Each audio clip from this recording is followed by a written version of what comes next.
Hello and welcome to this series of short Caddie video tips. The series covers a wide range of tools and techniques, with each video focusing on one specific area. In each video we will highlight the results you can achieve, the commands to use and any top support team tips you may have missed.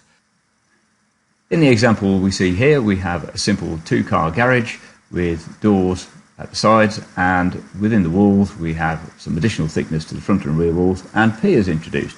So let's explore how we can introduce those additional thicknesses and the piers with our walls that we've just drawn. So we'll go to our new drawing, we'll choose our wall, and here we're just using a simple shaded wall. We have 100 millimeters as our thickness and a wall height of 2,400 millimeters. We'll OK that, we're using the grid snap as we show down here, and we'll just choose to start drawing our wall. So just snapping to the grid, and we'll see that we're actually generating not only the plan but the model and the elevation too. So we'll just close that off. So choosing our wall, we'll see that we have various grips. So we'll see that we have the darker blue grip, which will allow us to move the wall in any direction, or the lighter blue grips, which take it either along the length of the wall or, as we see here, perpendicular to the wall, so adding to the thickness. We could also choose to amend our thickness of wall in the object properties.